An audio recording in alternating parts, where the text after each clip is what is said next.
ताज्या बातम्या पाहण्यासाठी धन्यवाद न्यूज चॅनलला सबस्क्राइब करा आणि बेल आयकॉनवर प्रेस करा। आता मीडियामध्ये बरंच काय येईल, एवढ्या जागा मागितल्या तेवढ्या जागा मागितल्या, पण त्याच्यावर काही विश्वास ठेवू नका। आपल्याला सन्मानजनक सगळं जे काय आहे, शिवसेनेचा सन्मान राखला जाईल अशाच प्रकारे आपल्याला सगळं या ठिकाणी होईल।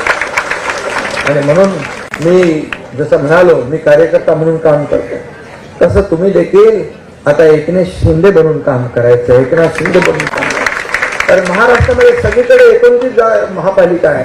मी जसं आता जवळपास 50, 60, 70 सभा घेतल्या, अशाच सभा मला आताही घ्याव्या लागतील। आणि म्हणून तुम्ही एकाच टप्प्यामध्ये सगळ्या निवडणुका आहे, आणि म्हणून एकाच टप्प्यामध्ये आपल्याला सगळं टार्गेट, एकाच टप्प्यात सगळा कार्यक्रम करायचा आहे, करेक्ट कार्यक्रम। आणि त्यामुळे आपण सगळ्यांनी सज्ज व्हा।